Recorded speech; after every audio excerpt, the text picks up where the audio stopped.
성경 봉독하겠습니다. 여호수아서 18장입니다.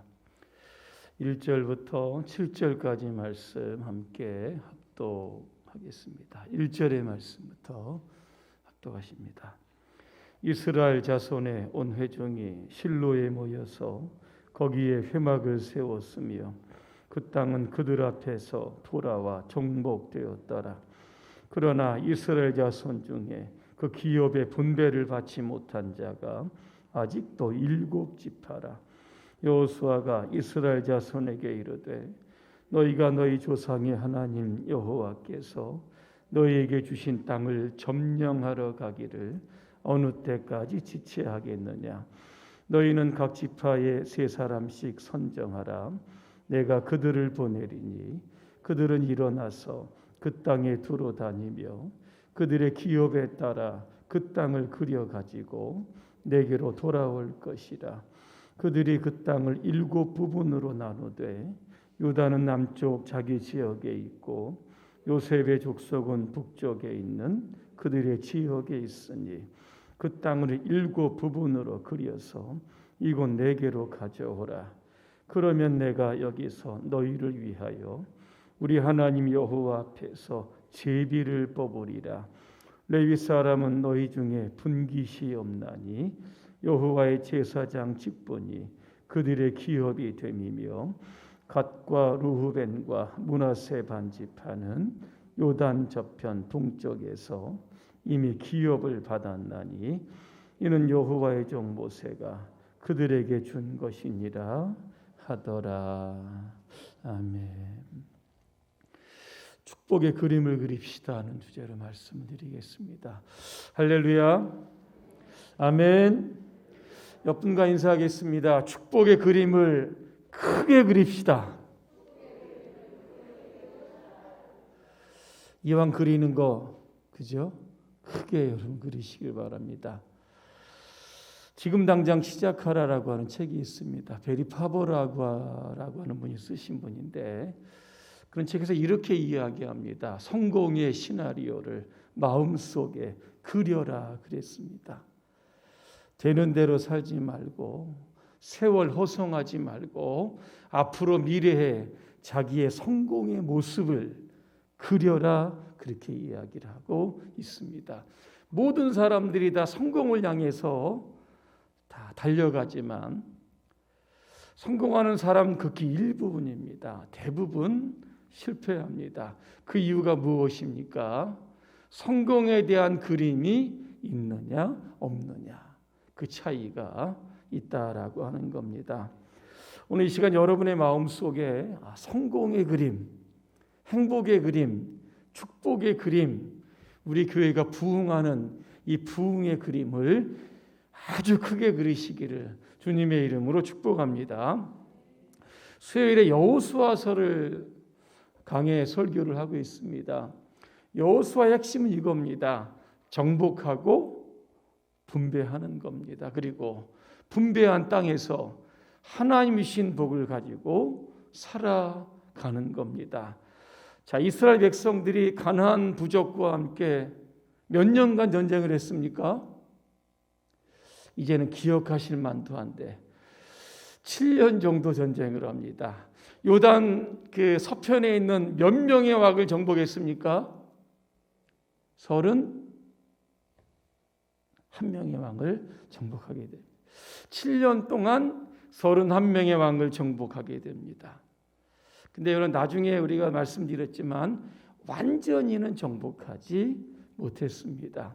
정복한 땅을 제비 뽑기를 통해서 공정하게 이스라엘 12지파에게 분배를 하게 됩니다. 그런데 오늘 본문에 보시면 5지파는 땅을 정복해서 살고 있는데 나머지 7지파는 땅을 정복하지 못했다. 성경에 보니까 분배받지 못했다 이렇게 나오고 있습니다. 그러면 요단 서편에 있는 땅을 정복한 5지파 어느 지파인지 아십니까? 오늘 성경에 일단 나와 있습니다. 요단 동편에 있었던 르후벤과 갓과 므낫세 반지파입니다. 자, 요단 서편에 또 있습니다. 어느 지파입니까? 유다 지파와 요셉 지파, 그리고 므낫세 반지파입니다. 왜 므낫세를 반지파라고 하느냐? 므낫세의 절반은 동편에서 땅을 얻었고 또 절반은 서편에서 땅을 얻었기 때문에 그냥 부르는 게 므낫세 반지파, 이렇게 부르고 있는 겁니다. 자, 7지파는 오늘 성경에 보니까 땅을 분배받지 못했다 그랬는데 엄밀하게 말하면 땅을 분배받았습니다. 그런데 정복하지 못했다라고 하는 겁니다. 여러분, 똑같이 전쟁을 7년 했습니다. 그리고 공정하게 제비를 뽑아서 땅을 분배를 합니다. 그런데 왜 5지파는 약속의 땅입니다. 축복의 땅이고 이 가나안 땅에서 지금 행복하게 살고 있는데 나머지 7지파는 여러분 땅을 분배받지 못했다라고 하는 겁니다. 똑같이 우리가 신앙생활을 해도 성경에 나오는 것처럼 하늘의 신령한 복과 기름진 복을 받으며 살아가는 사람도 있는데 그렇지 못한 사람도 있다는 겁니다. 5지파처럼 살아가는 사람들도 있고 7지파처럼 살아가는 사람도 있다는 겁니다. 자, 7지파에 우리가 속해 있다라고 하면 그 원인이 어디에 있는지를 좀 분석을 해야 됩니다. 첫 번째는 꿈과 비전이 없기 때문에 그렇습니다. 여러분, 유다 지파와 요셉 지파의 공통점을 찾으라고 하면 지도자일 겁니다. 유다 지파에는 누가 있습니까? 갈렙이 있습니다. 요셉 지파, 특별히 에브라임 지파에는 누가 있습니까? 여호수아가 있습니다. 갈렙과 여호수아, 모세 당시에 가나안 땅을 정탐했던 사람들입니다. 여러분, 12사람들이 가나안 땅을 40일 동안 탐지하고 와서 여러분 어떤 보고를 했는지 여러분 아실 겁니다. 10명의 족장들이 와서 어떻게 보고를 합니까? 그 땅은 정복 불가능하다 그랬습니다. 왜? 워낙 거인들이 살고 성읍이 견고하고 크기 때문에 정복하는 거 불가능하다 그랬습니다. 여러분, 이 소식을 듣고 백성들이 밤새도록 원망하며 모세를 향해서 돌을 쳐서 죽이려고 했다 그랬습니다. 그때 나섰던 사람이 바로 이 갈렙과 여호수아입니다. 무슨 소리냐? 그 땅은 하나님께서 우리에게 아브라함 때부터 주신 땅입니다. 그들은 우리의 먹이고 그들의 신은 떠났습니다. 하나님 우리와 함께 하시는데 당연히 우리는 그 땅을 정복할 수 있습니다. 그렇게 얘기를 했던 겁니다. 10사람과 2사람의 차이가 뭡니까? 비전의 차이입니다. 꿈의 차이입니다. 하나님 신 그러한 축복의 비전을 갖고 있는 사람과 그렇지 못한 사람이 세월이 지나면서 가나안에 대한 그러한 정복에 대한 마음들이 조금씩 식어지고 잃어버리고 있다라고 하는 겁니다. 여러분, 비전이 있는 사람은 현실의 정벽이 아무리 높다라고 해도 결코 물러서지 않습니다.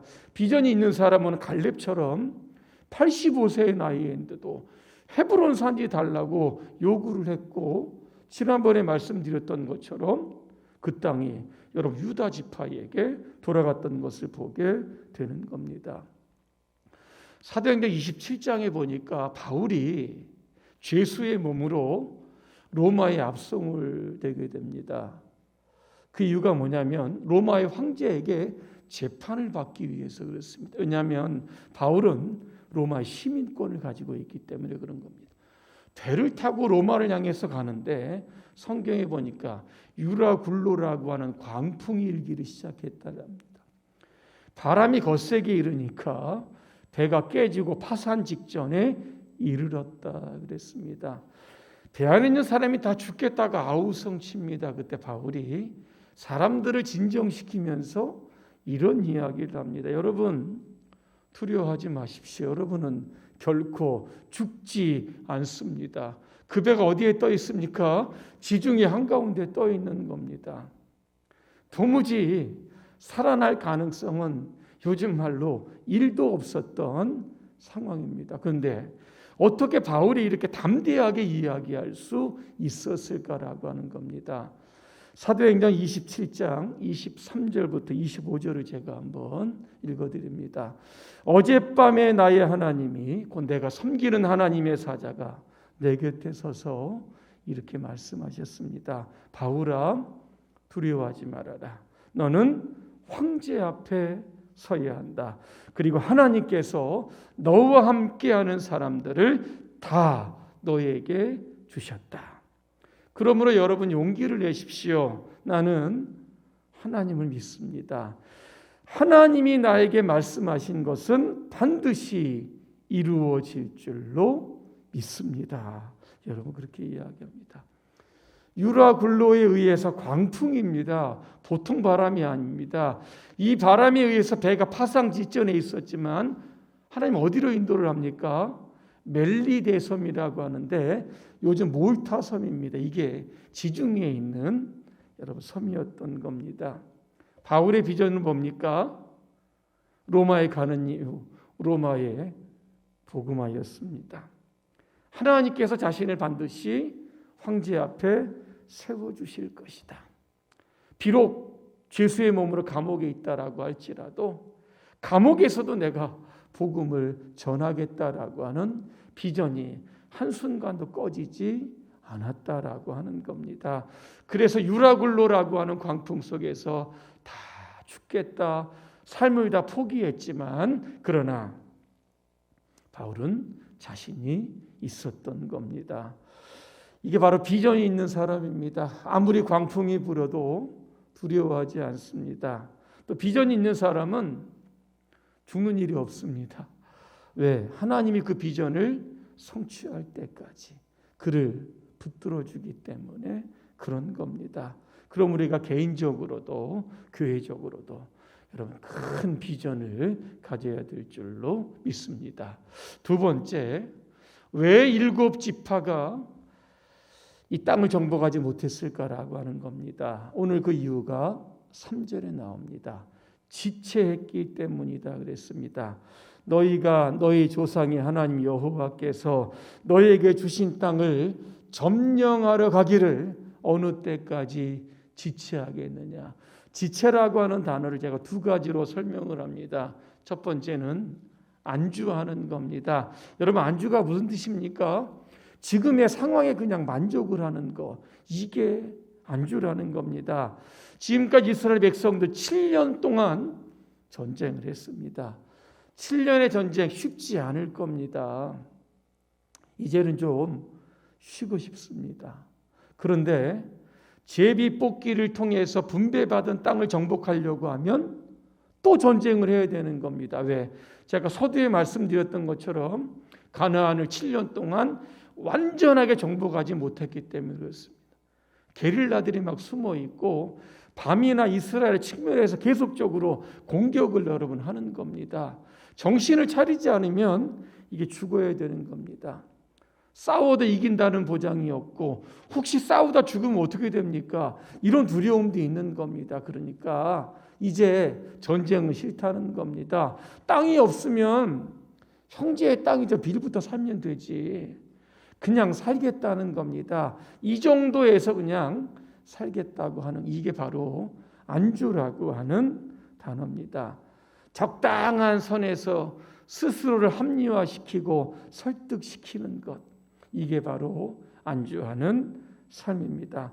여러분 안주하는 삶이 무서운 이유가 무엇입니까? 우리 안에 의욕을 뺏어가고 도전 정신을 뺏어가고 우리에게 열정을 상실하게 되면 결국 그 사람은 살아있는 것 같지만 죽은 사람이 되는 겁니다.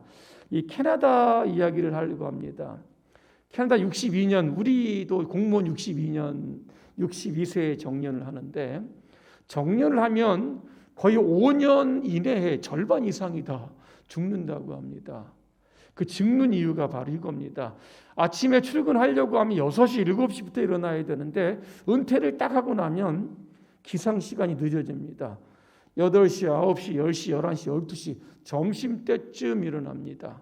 하루에 3끼 먹어야 되는데 2끼 먹을 때도 있고 먹고 또 잡니다. 어떤 때 한 끼 먹을 때도 있는 겁니다. 그런데 이렇게 사는 사람들이 되게 혼자 사는 사람들이라고 합니다. 신문이 오면 문 밑으로 이렇게 쑥 집어넣으면 그 안에 사람 있는지 없는지 잘 모르는데, 배달된 우유가 차곡차곡 쌓이게 되면 이웃집 사람들이 수상하게 여긴다는 겁니다. 경찰에 신고를 해서 문을 따고 들어가면 거의 다 사람이 죽어 있다라고 하는 겁니다. 은퇴한 이후에 할 일이 없으니까 사람들이 게을러지고 잠만 자다가 결국은 죽게 된다는 겁니다. 안주한다는 것이 무엇일까를 좀 생각해 보았습니다. 안주는 우리의 삶을 아주 달콤하게 이게 죽이는 것, 이게 바로 안주하는 삶입니다. 그래서 예수님은 사대교를 향해서 요한계시록 3장 1절입니다. 나는 내 행위를 안다. 내가 살았다라고 하는 이름을 가졌으나 실상은 죽은 자로다. 뭡니까? 깨어나야 된다는 겁니다. 내가 도적같이 올 것인데 네가 그렇게 잠을 자고 있으면 내가 내게 언제 갈지 내가 어찌 알겠느냐 하면서 사대교회를 책망한 적이 있다는 겁니다. 이제는 깨어야 되고 이제는 도전해야 되고 우리가 일어나야 되는 겁니다. 그래서 바울은 빌립보 3장 12절에 이렇게 고백을 하는 겁니다. 내가 이미 이루었다라고 하는 것도 아니고 온전히 이루었다라고 하는 것도 아닙니다. 주 예수께 잡힌 바 된 그것을 잡으려고 달려간다 그랬습니다. 결코 한 곳에 오래 머문 적이 없습니다. 도보나 강이나 바다나 계속적으로 돌아다니면서 복음의 메시지를 전했던 바울을 보게 됩니다. 안주하려고 하는 생각, 이제는 이만하면 됐다, 이 정도 나이까지 헌신했는데 더 헌신하겠느냐, 여러분 이런 생각은 다 내려놓으시기를 바랍니다. 다시 한번 깨어서 도전하시기를 바랍니다. 또 하나 안주한다는 것은, 좀 지체한다는 것은 미룬다는 겁니다. 오늘 7지파가 분배받은 땅 정복하지 않겠다, 오늘 그런 말씀 없습니다. 정복은 하겠는데 내일 하겠다는 겁니다. 다음에 하겠다는 겁니다. 모레 하겠다는 겁니다. 조금 후에 하겠다라고 하는 겁니다. 여러분, 우리가 흔히 하는 얘기가 있습니다. 언제 만나 식사 한번 하지? 식사한 적 있으십니까? 거짓말하려고 하는 건 아닌데 언제 한번 식사하지? 언제라고 하는 시간은 미래의 어느 그냥 설정되지 않는 시간입니다. 그 시간은 내 시간이 아닙니다. 약속된 시간 외에는 우리에게 많은 시간이 주어져도 그 시간은 내 시간이 아닙니다. 지금 이 시간이 바로 내 시간이 여러분 되는 겁니다. 이처럼 여호수아는 게으르고 안주함이나 지체하고 머뭇거리고 내일 합시다 이렇게 이야기하는 이스라엘 백성들을 7지파를 향해서 축복의 그림을 그려와라. 7지파에 3사람씩 선별을 하라. 21명씩 여기 있지 말고 흩어져 올라가서 너희들이 살 땅을 구체적으로 그림을 그려와라 그랬습니다. 왜? 현장에 가라는 겁니다.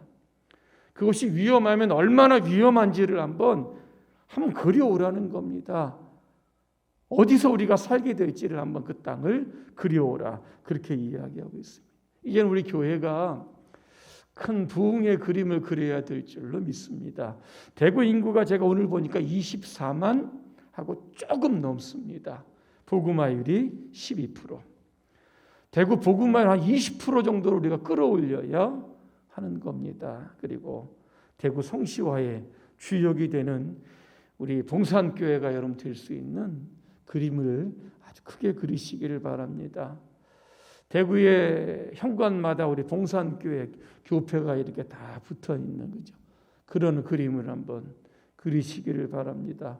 다음 세대를 책임질 만한 아이들, 학생, 청년들이 우리 안에 불같이 일어나는 여러분 그림을 그리시기를 바랍니다. 대구의 시민들이 오늘 우리 교회 표어처럼 우리 교회를 통해서 치유 회복을 경험하는 놀라운 일들을 경험하는 일들이 있기를 간절히 소망합니다.